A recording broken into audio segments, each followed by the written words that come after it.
Eh bien, bonjour et bienvenue à toutes et tous dans ce webinaire dédié à l'activité physique chez l'enfant. Je m'appelle Thierry Gatineau, je suis responsable du programme La santé de votre enfant pour Harmonie Mutuelle et je suis accompagné aujourd'hui de Françoise et de Pauline qui va être notre intervenante. La santé de votre enfant, c'est l'un de nos 3 grands programmes de prévention qui est dédié aux parents d'enfants de la naissance jusqu'à 17 ans.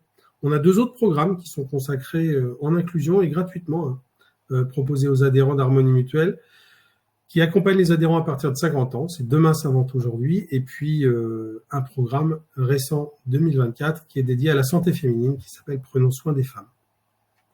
Je vais passer très rapidement sur la présentation des conférences à venir. On se projette déjà, donc dès le jeudi 3 octobre, 8 octobre. Je vous laisse regarder aussi sur le chat puisque vous avez un lien si vous souhaitez vous inscrire. Et je ne vais pas trop tarder et maintenant passer la parole à Pauline.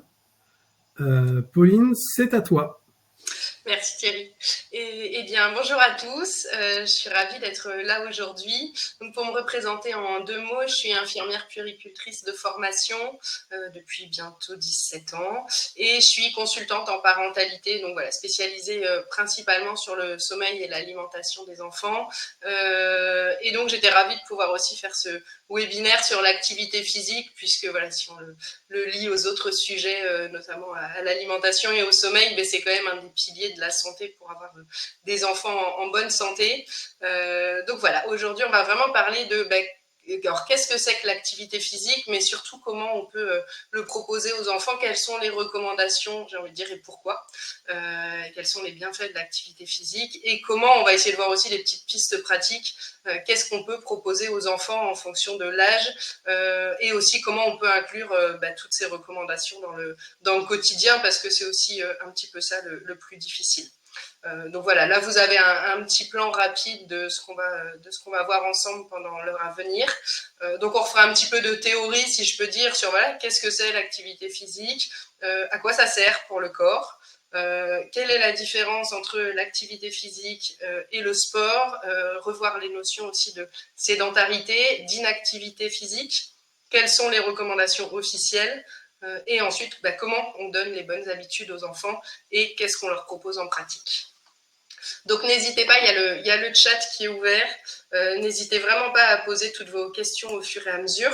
Et puis on fera plusieurs pauses questions, comme ça je pourrai essayer de vous répondre en détail. Alors, si on commence déjà avec vraiment qu'est-ce que c'est l'activité physique, parce que c'est important de pouvoir le définir pour savoir de quoi on parle. L'activité physique, c'est vraiment tout mouvement corporel, donc vraiment la pure définition, produit par les muscles squelettiques qui requièrent une dépense d'énergie. Donc, c'est-à-dire que dès qu'on fait bouger notre corps, ça lui demande de l'énergie et ça va être considéré comme de l'activité physique. Donc l'activité physique, elle concerne beaucoup d'activités du quotidien. Elle peut prendre beaucoup de formes. Donc tout ce qu'on va faire chez nous, tous les jours, se déplacer, tout ce qui va concerner les tâches ménagères, le ménage, vos déplacements du quotidien pour aller à l'école, chercher le pain, faire vos courses, et après tout ce qui va être un petit peu plus activité de loisirs, les jeux qui nous font bouger. Et après, on va aussi considérer tous les sports qu'on peut avoir du plus léger au plus intense. Mais voilà, du moment où notre corps bouge, que ce soit de manière volontaire, si je peux dire, en souhaitant faire une activité, ou de manière involontaire dans notre quotidien, ça va être considéré comme de l'activité physique. Donc ça, c'est vraiment le premier point à avoir en tête. Alors, au niveau de l'activité physique, on va avoir différents degrés et c'est bien aussi de pouvoir savoir ces degrés-là et ces intensités-là, puisque vous verrez quand on va parler un petit peu plus des recommandations, en fonction de chaque tranche d'âge, il va y avoir des recommandations d'activité physique modérée, des recommandations d'activité physique intense ou très intense. Donc, ça permet d'avoir un petit peu des exemples pour le quotidien. Donc l'activité physique légère, c'est vraiment ce qui ne nous demande pas beaucoup d'efforts. On peut parler, on n'est pas essoufflé, on ne transpire pas. Donc vous voyez les petites images pour illustrer. Voilà, les tâches ménagères, le repassage, laver la voiture, faire la vaisselle, vous déplacer dans votre maison, promener le chien ou aller faire vos petites courses. Voilà, on n'est pas essoufflé, ça ne nous demande pas beaucoup d'énergie, mais notre corps est en train de bouger. Donc ça, c'est vraiment le plus léger qu'on peut avoir. L'activité physique modérée, donc là, on peut être un petit peu essoufflé, transpirer un petit peu, mais on peut quand même parler. Et donc, vous voyez les petites illustrations, typiquement quand on monte un escalier, quand on marche de manière normale, un petit footing vraiment pas très rapide, et puis quand on fait du vélo, par exemple, pour un déplacement, voilà, vélo sur du plat de manière tranquille, c'est de l'activité physique modérée. Et après, on va passer à l'activité physique élevée et très élevée. Donc l'activité physique élevée, elle fait transpirer, elle essouffle. Donc là, on parle vraiment de footing, de monter un escalier en courant. Pour les gens qui sont dans les grandes villes, de courir après votre RER ou votre métro, ou de faire du vélo à vitesse plus élevée. Ça va être d'intensité élevée. Alors, je ne vous ai pas reprécisé à chaque fois, vous voyez sur les petites vignettes qu'on parle aussi en fréquence cardiaque maximum et en pourcentage de fréquence cardiaque maximale. Alors, ça fait rentrer dans les détails. C'est pour indiquer un petit peu à quelle vitesse bat votre cœur par rapport à son maximum. Et l'activité physique très élevée, là, c'est vraiment quand on fait de l'activité très intense. Donc, en général, ça concerne quand même plus le sport dans ce cas-là, où là, on transpire beaucoup, on est très essoufflé, on ne peut pas tenir une conversation en même temps. Et donc, voilà, on peut parler de corde à sauter, de sprint, d'activité de lutte, de ballon, ou du vélo vraiment à vitesse rapide. Là, on sera vraiment dans l'intensité très élevée. Donc voilà, ça vous permet déjà d'avoir une petite idée qu'est-ce que l'activité physique et comment on la classe en fonction de l'intensité. Alors après, c'est bien de parler d'activité physique, mais on en parle beaucoup, on nous en propose d'en faire beaucoup. Eh bien, pourquoi ? Quels vont être les bienfaits de l'activité physique au quotidien sur le corps ? Alors, ça concerne tout le monde. Là, on va vraiment être focus sur les enfants de 0 à 10 ans et on va vraiment détailler pour eux. Après, l'activité physique et les bienfaits, ils sont globalement les mêmes, quel que soit l'âge de la vie.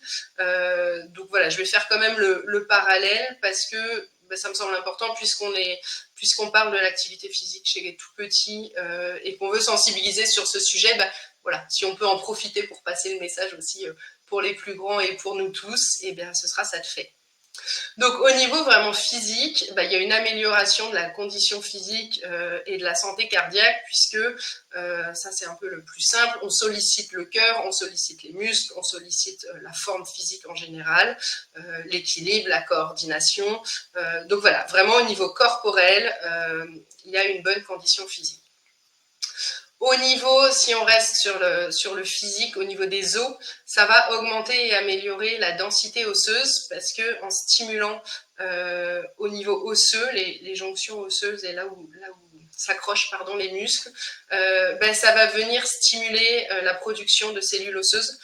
Donc chez les enfants qui sont en pleine croissance, c'est important parce que ça va aider à renforcer la densité osseuse et ça c'est quand même un capital qu'on a pour toute la vie. Et j'en profite pour faire le parallèle, je sors un peu du sujet, mais on en parle souvent chez les femmes en période de ménopause, puisque c'est là où il peut commencer à y avoir du risque pour la suite d'ostéoporose. Plus on a consolidé notre capital osseux étant jeune, mieux c'est. Et les femmes en période de ménopause, c'est pareil, faire de l'activité physique, ça va aider à maintenir au final ce capital osseux. Donc voilà, il y a un vrai enjeu sur l'os lui-même.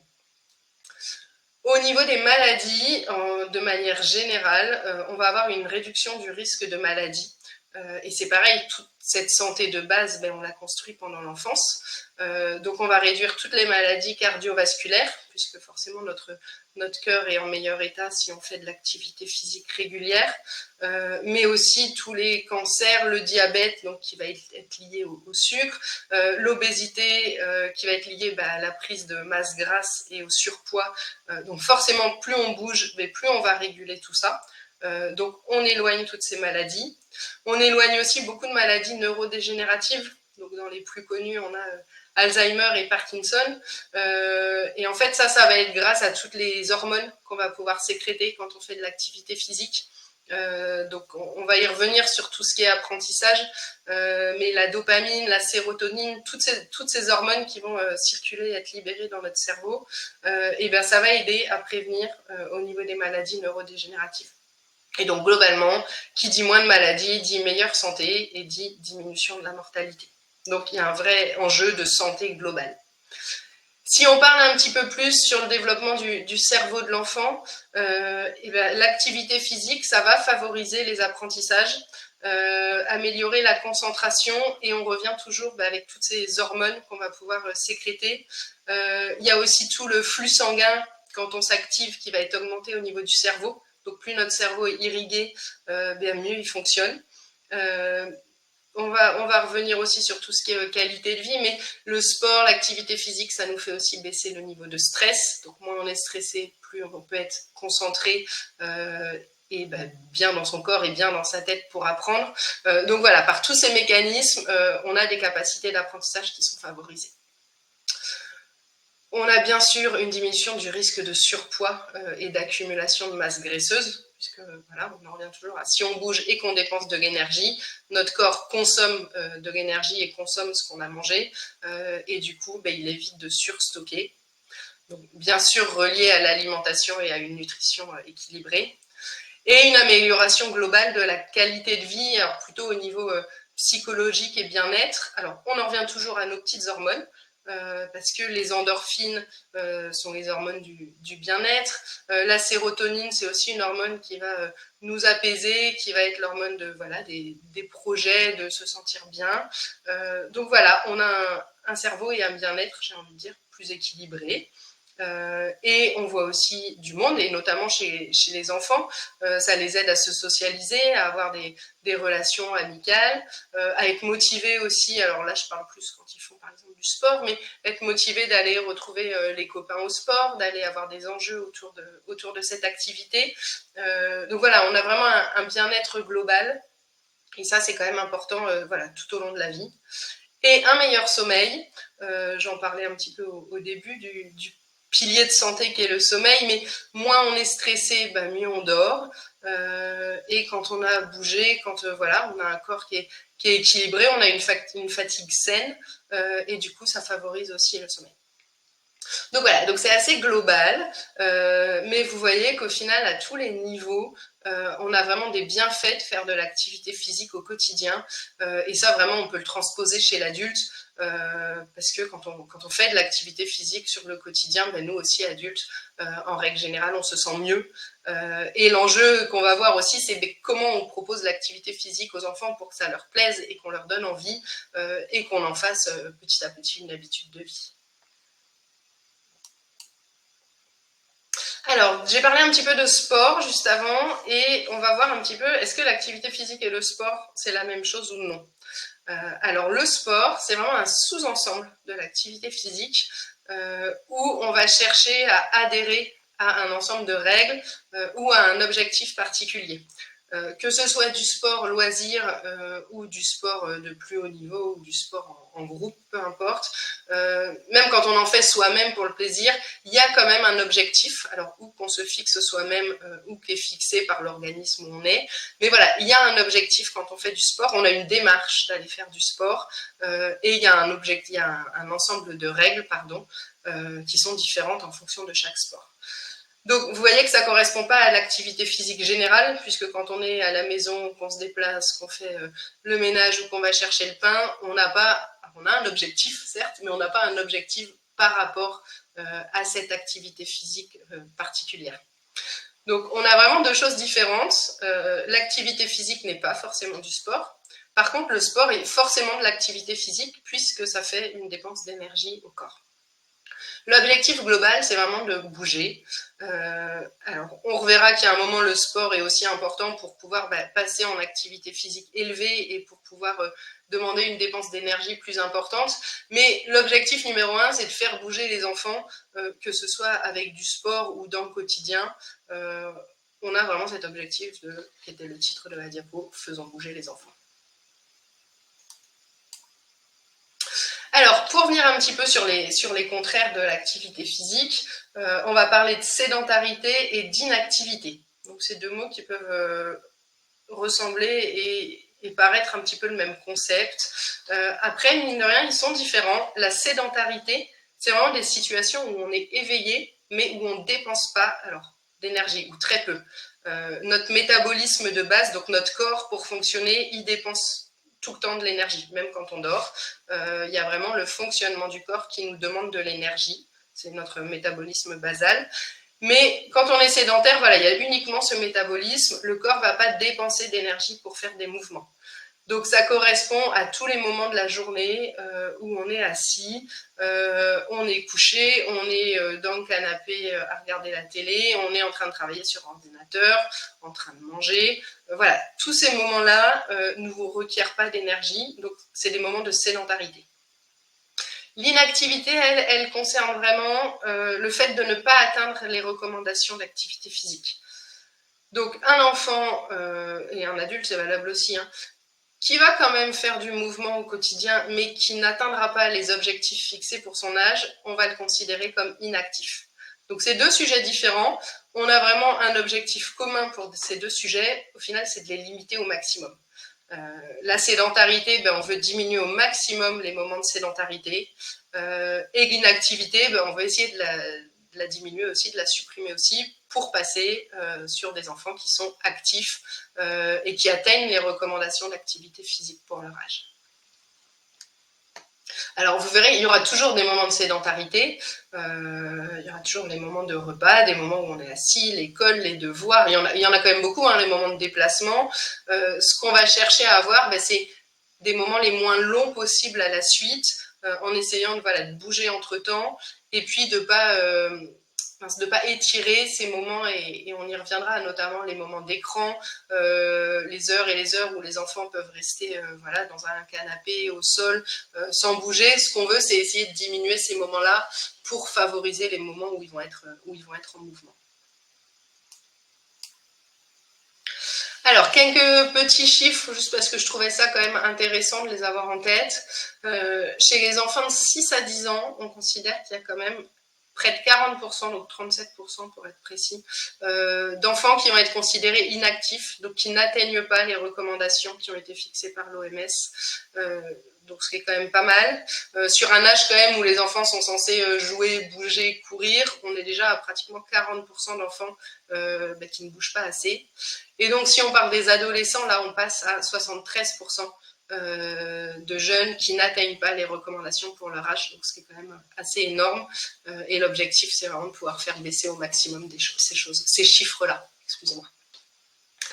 Au niveau des écrans, alors c'est pas le thème, mais les écrans sont quand même un des sujets principaux qui diminuent l'activité physique au jour d'aujourd'hui. Et bien, on a quand même des chiffres qui sont assez important, c'est qu'en moyenne, chez les enfants, entre 3 et 10 ans à peu près, on a quand même 3 à 4 heures par jour d'écran chez les enfants. Donc que ce soit sur les téléphones, sur les tablettes, sur les télés, sur les ordinateurs, tout mis bout à bout, on s'approche quand même de 3-4 heures par jour, donc ce qui est assez énorme, parce que si on met la journée d'école plus tout ça d'écran, ben, on comprend bien que les enfants n'ont plus beaucoup de temps pour bouger. Donc voilà. On avait aussi ce chiffre qui est intéressant, c'est qu'aujourd'hui, il y a près de 2 enfants sur 5, donc ça donne 40% des enfants qui ne jouent jamais à l'extérieur les jours d'école, hormis dans la cour de récré, mais qui, en dehors de ça, ne sortent pas jouer dehors. Parce que, alors on y reviendra, parce que logistique, parce que timing, parce que appartement en ville, parce que plein de raisons. Mais voilà, ça fait que ces enfants-là, pendant 5 jours de suite, ils mettent pratiquement pas le nez dehors, alors que c'est quand même un sacré terrain de jeu de pouvoir aller à l'extérieur. Et puis au niveau du coût, on n'y pense pas du tout. Mais finalement, de ne pas atteindre les recommandations d'activité physique, ça a un coût pour les sociétés, si je peux dire. Donc voilà, ça reste des chiffres, mais on considère 54 milliards de dollars à l'échelle mondiale qui seraient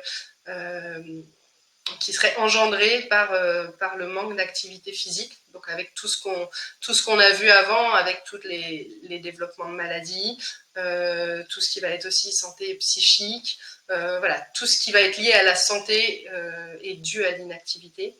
Et du coup, ça considère à peu près 1 à 3% du budget santé quand même des pays développés.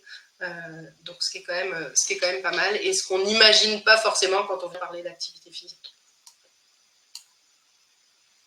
Alors, puisqu'on parle de sédentarité et d'inactivité, donc on a vu les bienfaits de l'activité physique. Maintenant, on va parler des risques d'être sédentaire et de pas faire assez d'activité physique. Alors, réduction du temps de sommeil. Pourquoi? Parce que déjà, on parlait de nos hormones tout à l'heure. Si on bouge pas, le taux de cortisol, donc le taux de stress, n'est pas régulé.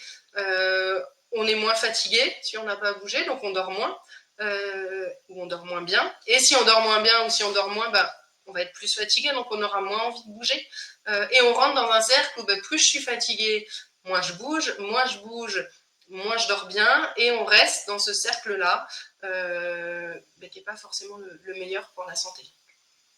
Au niveau de la croissance musculaire, croissance osseuse, du coup, on a un moindre développement des os et des muscles et globalement une moins bonne forme physique.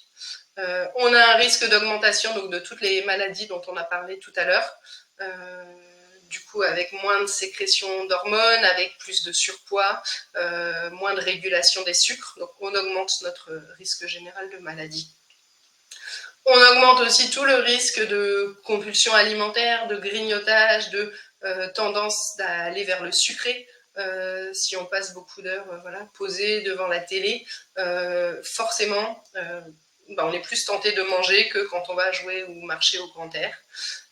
Donc on augmente en parallèle tous les risques de surpoids et d'excès de masse grasse. Et puis au niveau plutôt psychique, on peut avoir un comportement qui est dégradé, on voit moins de monde, on est moins sociabilisé, on s'isole de plus en plus, et du coup avec des augmentations de risques d'anxiété, de dépression. Donc voilà, une moins bonne forme psychologique, si je peux dire en règle générale, et des capacités de concentration et d'apprentissage du coup qui vont être aussi diminuées par rapport à un enfant qui aura une activité physique suffisante. Bon, c'est un tableau assez noir, j'ai envie de dire, qui est dressé là, mais c'est pour donner un petit peu une idée de tous les risques auxquels on ne pense pas forcément au quotidien et pour les avoir en tête. Alors peut-être, mais je crois qu'il n'y a pas de questions dans le chat pour l'instant. Bon, parfait. Et je continue et puis on fera une pause à la fin pour voir s'il y a des questions qui vous viennent. En effet, il n'y a pas de questions. Et c'est des personnes timides, a priori. J'ai ajouté un sondage. Si vous souhaitez répondre dans l'onglet sondage, petite question pour savoir si vos enfants sont-ils actifs ou pas selon les critères qui ont été remontés par Pauline. Voilà.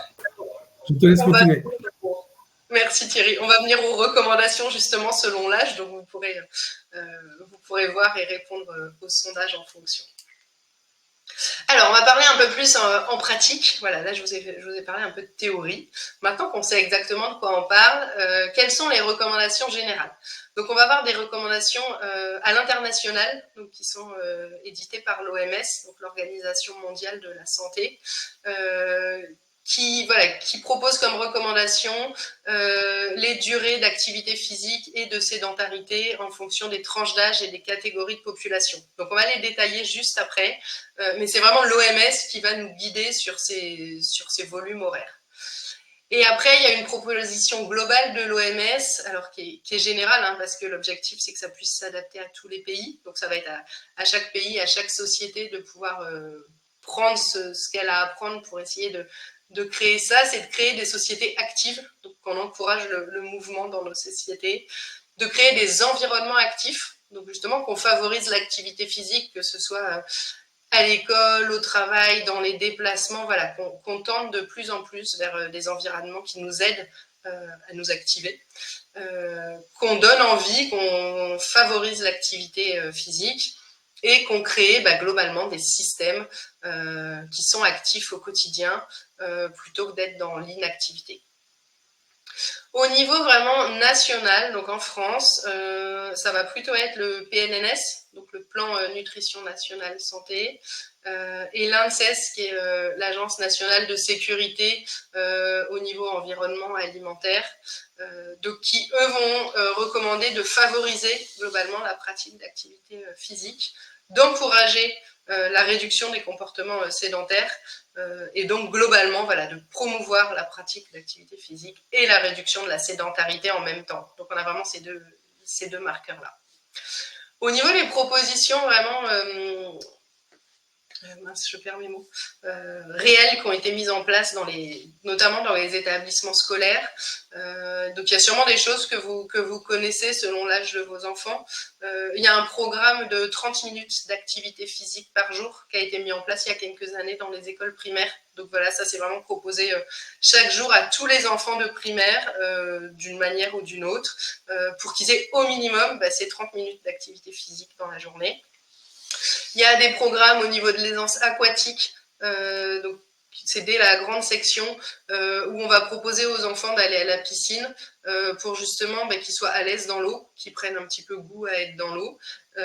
Et ça, c'est mis en place pareil dans les écoles maternelles. Il y a des programmes qui concernent plutôt le vélo, pour justement que les enfants puissent apprendre à faire du vélo, connaître un petit peu les règles du code de la route quand on roule en vélo. Et donc ça qui concerne plutôt les enfants en primaire. Et puis, il y a eu aussi des projets et des incitations pour tester de mettre en place le sport l'après-midi, donc plutôt les cours le matin et le sport l'après-midi pour les collèges, et être un petit peu plus sur les modèles des pays nordiques ou des pays comme l'Allemagne. Donc voilà, ça c'est plus des phases de tests et de projets. Mais voilà, il y a pas mal de petites choses qui sont mises en place dans les établissements pour encourager la pratique de l'activité physique au quotidien. Et puis, l'encourager et en faire au final une habitude de vie de plus en plus pour que ce soit plus un sujet de questionnement au quotidien. Alors, si on va un petit peu en pratique, donc on va détailler un petit peu par âge, qu'est-ce qui est recommandé ? Donc chez les tout petits, vraiment les bébés de moins d'1 an, on va recommander, enfin l'OMS recommande 30 minutes minimum d'activité physique par jour. Qu'est-ce qu'on entend par activité physique pour les bébés ? On va vraiment entendre tous les moments où ils vont être sur leur tapis au sol, ou dans un parc, peu importe, mais les moments où ils vont être ce qu'on appelle en motricité libre, donc ils vont pouvoir bouger les bras, les jambes, commencer à attraper les objets, à se retourner, à ramper. Voilà, ça c'est de l'activité physique adaptée au bébé, et on encourage à ce que ce soit au minimum 30 minutes par jour. Alors 30 minutes c'est assez peu dans l'idéal, j'ai envie de vous dire, plus ils sont au sol, plus ils sont en liberté de mouvement, mieux c'est, parce que c'est au sol que le tout petit va se développer, va développer toute sa motricité.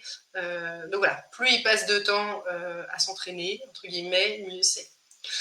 Au niveau du temps de sédentarité, donc vraiment le temps d'écran, 0, soyons francs.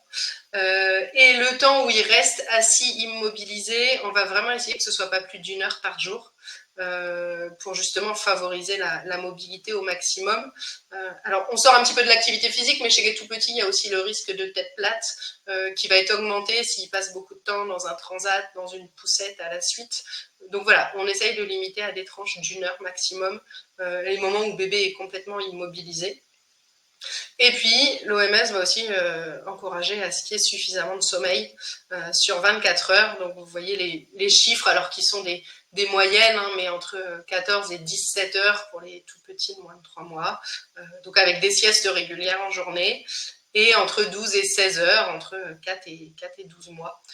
Donc pareil, avec encore 2 ou 3 siestes dans la journée. C'est aussi l'importance d'avoir du sommeil régulier chez les tout-petits pour tout ce qui est nettoyage du cerveau et repos. Donc voilà, donc on a cet enchevêtrement d'activité physique, de pas trop de sédentarité et de suffisamment de sommeil pour avoir un enfant en bonne santé. Sur les temps vraiment où l'enfant va être sédentaire, donc où il est assis quelque part, on va essayer d'encourager au maximum les interactions avec le parent, la lecture d'histoire pour développer tout ce qui va être le langage. Voilà. Plus il y a d'interactions avec le tout petit, mieux c'est. Donc n'hésitez pas si vous avez des questions pratiques, on reviendra un petit peu après sur tout ce qui est pratique, mais voilà, n'hésitez pas à les mettre dans le chat. Après, sur les un petit peu plus grands, donc voilà, on va arriver à l'âge de la marche autour d'1 an, donc entre 1 et 2 ans, alors là, vous voyez que les chiffres augmentent beaucoup, on va passer à 3 heures d'activité physique par jour. Donc, des activités physiques d'intensité variée. On est vraiment à la période où l'enfant apprend la position verticale, il a en général déjà 1 an. On est dans l'apprentissage de la marche et puis après l'apprentissage de courir, de sauter, de grimper. Donc on est dans un pic de développement de la motricité et on veut vraiment que l'enfant puisse explorer, entraîner sa motricité, se dépenser tout au long de la journée. Donc 3 heures, ça paraît beaucoup quand on le dit comme ça, mais au final, quand on regarde la journée type d'un petit loulou de 1 à 2 ans, il passe quand même beaucoup de temps en train de marcher, de grimper sur tout ce qu'il trouve, d'essayer de courir, de ramper quand ils ne savent pas encore marcher, de pousser un trotteur ou de pousser tout type d'objet qu'il va trouver. Et c'est vraiment un grand besoin de développer la motricité à cet âge-là. Donc plus on l'encourage, mieux c'est. Donc on a toujours ce temps d'écran qu'on voudrait égal à 0. On a vraiment un cerveau qui est en plein développement et plus on va être dans l'interaction plutôt que devant les écrans, clairement, mieux ce sera. Donc si on peut être sur 0, c'est mieux. Et l'OMS va accorder qu'autour de 2 ans, on peut regarder 1 heure d'écran. Donc après, nos recommandations en France ne sont pas les mêmes et elles sont très variables d'un pays à l'autre. Donc nous, en France, la recommandation, c'est plutôt de se dire 0 écran avant 3 ans et après vraiment de manière très mesurée. Voilà, l'OMS va recommander 1 heure en sachant qu'aux États-Unis, en Amérique, les temps d'écran sont encore plus tolérés et que dans d'autres pays un petit peu plus à l'est que nous, les temps d'écran vont vraiment être diminués encore beaucoup plus que nous avec des grosses campagnes de prévention. Donc c'est là où l'OMS tranche un petit peu au milieu. Mais vraiment, si on peut éviter au maximum les écrans, même à 2 ans, c'est le mieux. Après, on fait aussi comme on peut. Voilà, il faut garder les choses de logique et clairement, moins il y en a, mieux c'est. Au niveau du sommeil, on a encore des enfants qui ont besoin de dormir beaucoup. Donc entre 11 et 14 heures par jour et avec encore au moins une sieste par jour. Et sur le temps vraiment de sédentarité, donc le temps où l'enfant est immobilisé, pareil, on essaye de ne pas dépasser 1 heure de suite. Alors souvent c'est un âge où ils ont du mal à tolérer plus d'1 heure de toute manière. Mais voilà, pour avoir des temps de sédentarité qui ne sont pas trop longs. Donc après, on arrive chez les enfants en âge scolaire, donc à l'âge de la maternelle. Donc on va rester sur la recommandation des 3 heures d'activité physique par jour. Alors c'est pareil, ça semble encore beaucoup, mais on reste dans un âge où ils sont toujours en train de courir, de jouer, les jeux de ballon, le vélo. Donc voilà, au final, ça se fait quand même assez facilement, globalement, à cet âge-là. En maternelle, en règle générale, ils ont aussi au moins une demi-heure d'activité physique tous les jours, plus toutes les récrés, donc on y arrive quand même assez facilement. Et la recommandation, c'est d'avoir au moins 1 heure d'activité physique modérée à soutenue. Donc vraiment avec de la course, avec du vélo, avec du grimpage sur tout ce que vous voulez, où vraiment l'enfant se dépense. Au niveau du temps de sédentarité et d'écran, donc pareil, on va éviter le temps d'écran sédentaire de plus d'1 heure, toujours pareil. Donc c'est là où, voilà, en France, on a cette politique de commencer à dire OK à partir de 3 ans pour les écrans, en essayant de le faire le moins possible et plutôt par petits moments dans la journée. Et si on peut vraiment éviter au maximum avant le coucher, c'est vraiment le mieux parce que ça peut aussi bloquer l'hormone du sommeil, la mélatonine. Donc voilà, plus on met les écrans loin du coucher, mieux c'est, et moins on en a, mieux c'est aussi. Et à cet âge, c'est un âge encore où ils aiment courir, où ils aiment découvrir, où ils aiment beaucoup jouer. Donc c'est là où sur l'activité physique, on a encore beaucoup de choix. Tous les jeux, aller se balader, aller grimper, emmener le ballon, emmener le vélo, emmener les trottinettes, la petite voiture téléguidée, enfin toutes ces choses-là dans le quotidien, c'est assez facile à glisser. Et après, pourquoi pas commencer à proposer des activités périscolaires. Alors, on reviendra un petit peu plus sur le détail à la fin. Je lisais ce que Françoise, tu écrivais en même temps. Mais voilà, c'est un âge souvent où ils n'ont pas encore forcément défini ce qu'ils aimaient particulièrement. Donc découvrir les activités lors des forums d'association, faire des activités ponctuellement. Voilà, des fois il y a du du baby gym, il y a des petits stages de cirque, il y a des petites choses comme ça, à emmener son enfant à la piscine. Ça permet du coup de proposer des choses à l'enfant sans le forcer sur le long terme, mais pouvoir lui donner goût, lui faire découvrir des choses. Et puis par la suite, éventuellement, de l'inscrire plus régulièrement s'il y a des choses qu'il aime spécifiquement. Donc on en revient toujours, ça reste des enfants qui ont besoin de beaucoup bouger. Donc c'est pareil, essayer de pas avoir trop de temps d'immobilisation à la suite. Donc en général, quand on a eu 1 heure d'immobilisation, c'est pareil, c'est déjà pas mal. Et du coup, le sommeil, même si les besoins diminuent, alors c'est l'âge où la sieste saute, mais on a encore besoin de 10 à 13 heures de sommeil par nuit pour qu'ils puissent être en forme, qu'ils puissent intégrer tous les apprentissages, qu'ils puissent grandir, parce que c'est aussi pendant le sommeil qu'on grandit. Donc voilà, donc on a encore une quantité importante de sommeil à cet âge-là.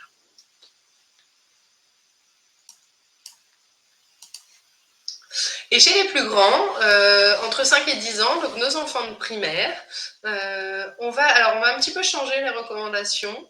La recommandation, c'est d'avoir toujours au moins 60 minutes par jour d'activité physique, donc quand même modérée à intense.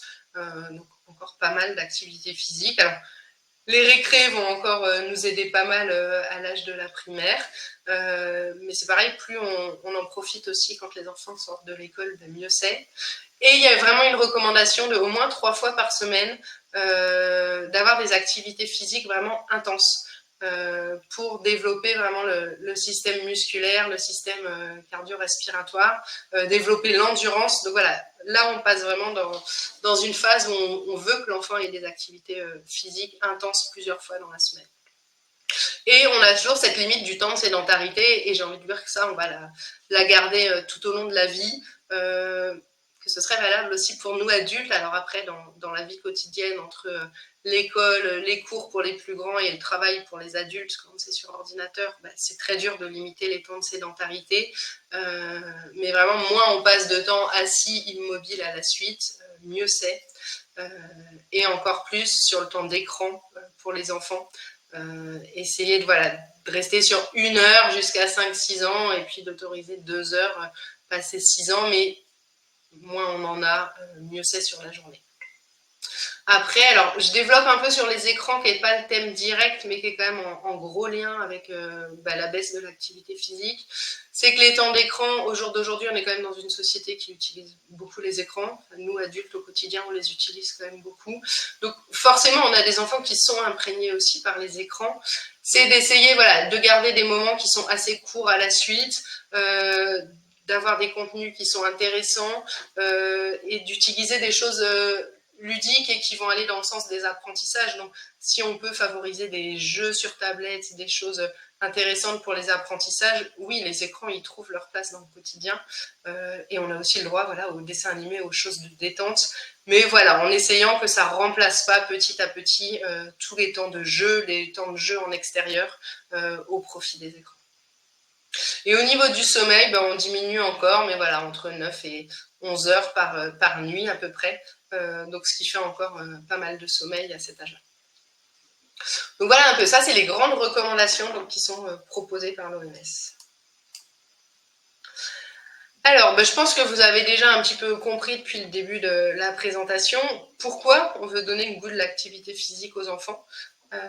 Parce que vous avez compris qu'il y a beaucoup de bienfaits pour le corps, pour la santé en général, pour prévenir les maladies et vraiment pour le bien-être physique et psychique. Parce qu'on veut aussi leur donner cette habitude et ce goût, parce que plus on donne des habitudes petits, plus ça devient ancré dans le quotidien et plus on a de chance que ce soit des adultes pour qui l'activité physique quotidienne est devenue une norme. Plutôt que de commencer l'activité physique tardivement, j'ai envie de dire de se forcer à se mettre dedans. Si on en a toujours fait depuis petit, et on va revenir vraiment sur la pratique, mais si on habitue les enfants à aller faire les petites courses à pied, aller à l'école à pied, aller à l'école en vélo, aller faire la balade tous les week-ends, à faire des randonnées en vacances, plus on les habitue petits, plus c'est leur mode de vie, et au final, moins il y aura de questionnements et de questionnements à se poser quand ils vont grandir. Et donc vraiment que ce soit ancré dans le quotidien et puis que ce soit aussi relié à des moments agréables et pas juste à il faut faire du sport ou il faut bouger. plus en faire des petits instants ludiques qu'on va glisser un petit peu partout au quotidien. Alors, comment on fait un peu pour leur donner le goût de l'activité physique? Alors, si possible, si on peut être un modèle, ça va vraiment faciliter les choses parce qu'on sait que les enfants agissent quand même beaucoup par mimétisme sur leurs parents notamment. Donc, si on a un parent actif qui va régulièrement faire sa séance de sport, qui est habitué à se déplacer à pied ou en vélo, l'enfant aura tendance à se calquer là-dessus et du coup à en faire une habitude quotidienne rapidement, voire avoir tendance à avoir envie de faire la même chose que le parent, à aller au sport aussi. Donc voilà, donc ça c'est dans l'idéal, si on est un adulte actif, clairement c'est le mieux. Après si on ne l'est pas, on va essayer de mettre des petites choses au quotidien. Proposer vraiment de faire les choses ensemble de manière facile, de manière ludique et notamment les week-ends. Voilà, c'est ce que je vous disais juste avant, mais la petite balade du week-end, s'il y a un bois ou un parc à côté, aller faire la balade au bois, aller faire pourquoi pas le pique-nique au milieu, s'organiser des petites journées de randonnée, de visite, voilà, du vélo en famille, une activité piscine, voilà, tout ce qui va être familial et pas vu comme une contrainte, forcément ça encourage à bouger. Aider aussi les enfants, alors ça c'est plus ce que je vous disais, avec tester un petit peu les différentes activités physiques, ils savent pas forcément ce qu'ils vont aimer. Il y a aussi des sports ou des activités qui vont être à favoriser selon le tempérament de l'enfant. Est-ce qu'on a un enfant qui est très timide? Est-ce qu'on a un enfant qui n'a pas très envie d'y aller? Voilà, est-ce qu'on a un enfant qui est plutôt qui aime bien être posé, réfléchir, créer et qui a plus de plaisir à faire ça? Comment on va pouvoir proposer des activités physiques avec lesquelles ils vont adhérer? Donc c'est là où plus on peut essayer de sport, mieux c'est. Les petits stages pendant les vacances, ça peut aussi être des bonnes alternatives. Et puis alors ça, je pense surtout que dans les grandes villes, on trouve aussi de plus en plus d'associations ou de lieux privés qui proposent aussi des séances à la séance où on n'est pas obligé de s'inscrire pour l'année. Donc ça, c'est aussi un bon moyen d'aller tester différentes activités. Au quotidien, moins on prend de transport motorisé, mieux c'est. Donc pour tous les petits déplacements, voilà, si on marche, on fait un petit quart d'heure de marche pour aller faire les courses, on prend le vélo pour aller faire autre chose ou la trottinette pour aller à l'école, mis bout à bout, on arrive à nos quotas d'activité physique.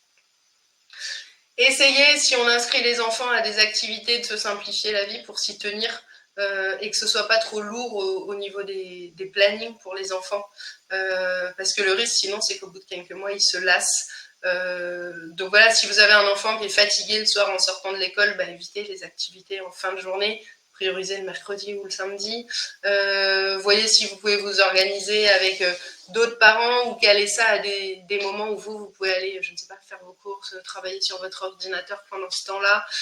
Voilà, faut trouver des choses simples parce que si vous faites le sport au bout de la ville, que ça vous demande une concession sur votre temps de travail, que vous emmenez un enfant fatigué, le risque c'est qu'à terme vous teniez pas le rythme et votre enfant non plus.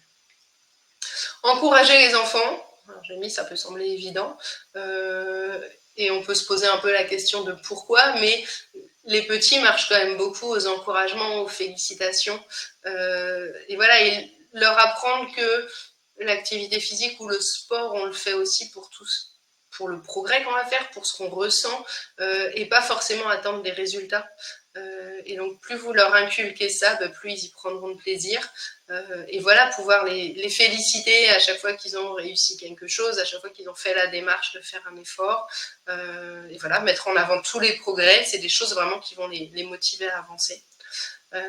Et ça, voilà, j'ai rajouté aussi, même si c'est pas de l'activité physique directement, tout ce qui va être les aider à comprendre pourquoi l'activité physique est importante pour le corps. Et il y a pas mal de livres qui sont bien faits sur le corps, sur le sport, pour expliquer un petit peu voilà, comment fonctionne le corps, qu'est-ce que le sport fait sur le corps. Ça peut faire aussi découvrir du sport, des petites histoires, et ça peut aussi les motiver et leur donner le goût de le faire. Donc voilà un petit peu des grandes pistes générales pour comment on peut y arriver petit à petit. Alors ça, c'est très ludique comme format, mais voilà, c'est pour se donner des petites idées. Donc voilà, les trajets à pied, la balade à vélo en famille, juste laisser l'enfant jouer avec son copain, même si c'est en bas de l'immeuble ou dans le square du coin, il joue au ballon, il se court après, il grimpe sur les structures de jeu. Alors les squares, c'est quand même des bons moyens de les faire bouger sur les petits. Le jardinage, si vous avez un petit coin pour jardiner. Les randos en famille. Et après, j'ai volontairement mis l'image du petit enfant sous la pluie, parce que adulte, on a quand même souvent tendance à se dire que quand il pleut, selon le tempérament qu'on a, on a moins envie de sortir. Clairement, là, la période en ce moment, forcément, on a moins envie d'aller faire des grandes balades au bois ou des pique-niques. C'est plus contraignant de sortir, surtout avec des tout petits. Mais c'est vraiment de se redire qu'en fait, la pluie, déjà, souvent, les enfants, ils aiment bien. Alors, c'est plus de contraintes et c'est plus casse-pied. Mais si vous avez le bon équipement de kawaii, voire de pantalons de pluie pour les tout petits, de bottes, et que vous les emmenez pour qu'ils courent dans les flaques, qu'ils aillent chercher les escargots, souvent, eux, ils sont motivés. Et du coup, ça permet quand même de sortir, d'aller prendre l'air et de bouger. Donc voilà, essayez de braver un peu les intempéries raisonnables, pour ne pas rester trop enfermé, surtout à cette période d'automne où voilà, on a forcément moins envie de sortir. Mais il y a quand même pas mal de petites activités à trouver. Donc voilà un petit peu pour les grandes lignes. Alors je vais revenir un peu sur les exemples et puis après on reparlera peut-être un petit peu de sport. On va voir s'il y a des questions. Alors je reprends juste cette diapo. Après, il y a aussi, voilà, donc sortir, j'ai mis beaucoup d'extérieur parce que c'est quand même là où on peut se dépenser le plus facilement. Ça fait prendre la lumière du jour, qui nous aide aussi sur notre horloge biologique, qui nous aide sur l'humeur, qui nous aide sur la vitamine D. Enfin, voilà, plus on est en extérieur, clairement, mieux c'est, surtout sur les enfants. Après, c'est que voilà, selon les conditions météo, selon les possibilités, on fait aussi comme on peut. Et du coup, c'est aussi de pouvoir se servir aujourd'hui de toutes les petites applications. Il y a des applications qui vont proposer du yoga, des petits jeux ludiques, des petites choses à faire à la maison, des jeux où on se donne des petits défis. Donc voilà, il y a toutes ces petites choses-là sur lesquelles on peut s'appuyer aussi pour trouver des idées.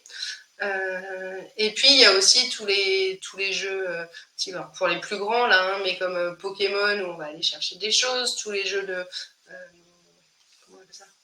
géocaching là où on va aussi aller chercher des balises. Il y a pas mal de petites randonnées organisées à thème pour aller visiter une ville ou un quartier, avoir des petites missions ou des petites choses à trouver, et puis en même temps ça fait marcher. Donc voilà, ne pas hésiter à utiliser toutes ces petites choses là pour mettre du ludique et se dire en même temps voilà, on fait des activités en famille. Et du coup après voilà, tous les sports aussi sur lesquels je suis parvenue, toutes les inscriptions qu'on peut proposer au sport aux enfants. Alors, pour faire vraiment les petits exemples un peu plus précis en fonction de l'âge, donc voilà, chez les tout petits, je vous en ai pas mal parlé, c'est la motricité libre, c'est les modules de motricité qui marchent bien. Voilà, tout ce qui va juste les aider à bouger au sol, c'est vraiment notre base en dessous de 1 an. Entre 1 à 2 ans, c'est le moment où ils ont besoin d'explorer leur motricité. Donc tous les jeux à pousser, à tirer, toutes les choses à grimper. Alors ça c'est la période des petits parcours de motricité, même dans la maison, passer sous les tables, sous les chaises, vous pouvez avec des choses hyper simples les aider à bouger. Et puis dehors leur donner des petits enjeux avec un ballon, des petites choses comme ça. Ils aiment courir. Il n'y a pas besoin de les pousser à cet âge-là. En général, il faut presque plus les freiner que les pousser. Après, sur les un petit peu plus grands, on a toujours les squares, les parcs de jeux, ou si vous avez des jardins, les toboggans, les jeux dans le jardin. Tout ce qui va être draisienne, trottinette, ça va aussi souvent bien les motiver. Après, le quotidien, juste aller revenir de l'école avec eux, aller faire des petites courses, aller au marché. Voilà, vous allez au marché qui est au bout de la ville, ça vous donne un petit peu plus de balade en même temps.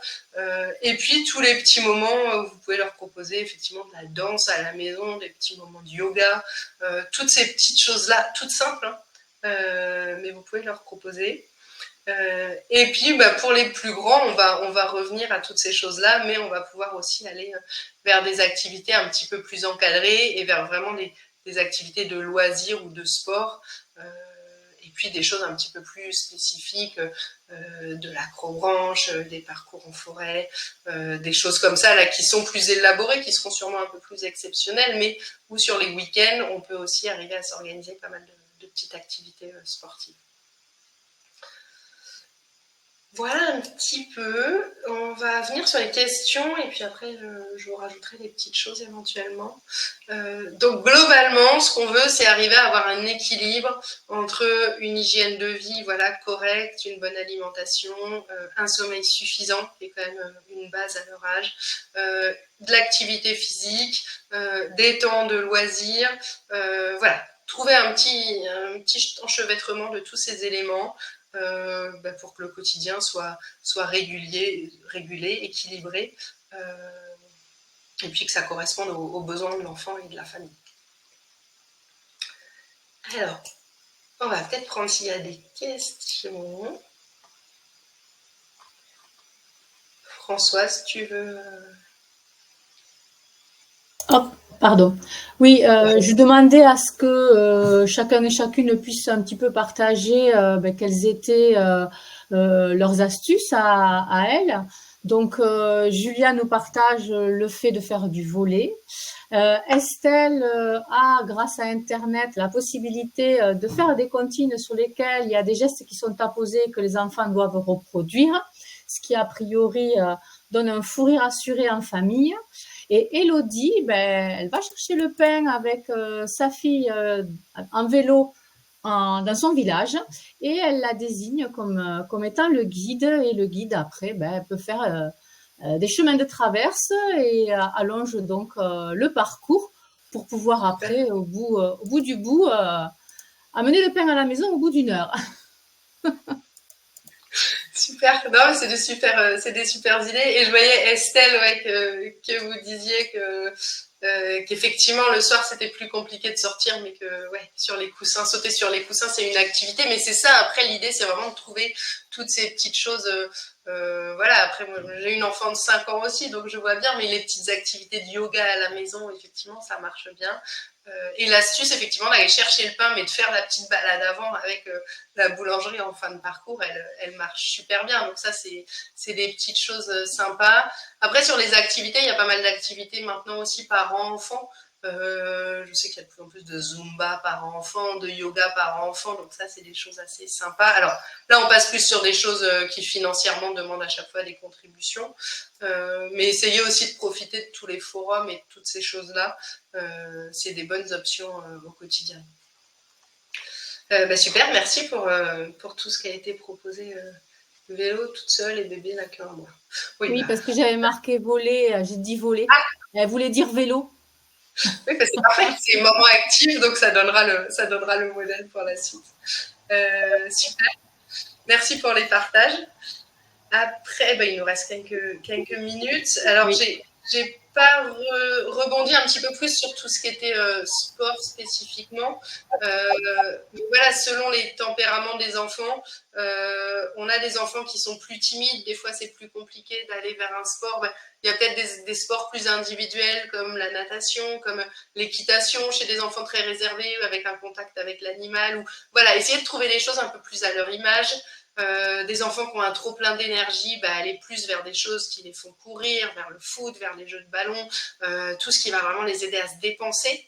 Des fois, on a des enfants hyper actifs qui ont un peu plus de mal avec les règles ou des choses comme ça, et souvent on cite le judo, la gymnastique, vraiment des sports qui ont des règles. Donc c'est là où, selon le tempérament de vos enfants, y a aussi des sports qui sont plus appropriés.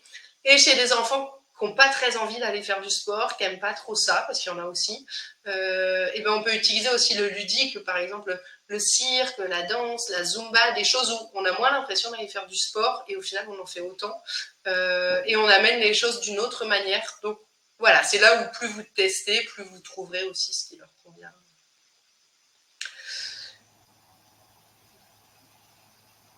Oui, Thierry, je te laisse. Ah oui, il y a encore Elodie, il y a encore des témoignages, donc là, on suit un petit peu le fil, voilà. En effet, les mairies des villages offrent un accès gratuit aux enfants. Les municipalités font beaucoup de choses ouais, il y a pour pas les mal enfants. Alors, les forums des associations, là, c'est un petit peu passé, mais n'hésitez pas à vous renseigner auprès de la mairie.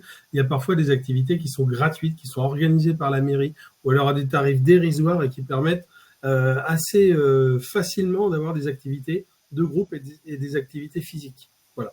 Nous, on fait une petite pratique dans la famille, c'est qu'on part se balader, on prend un sac poubelle, et puis et un sac, et on met en fait les détritus qu'on peut ramasser, et comme ça, on fait des éco-gestes en même temps.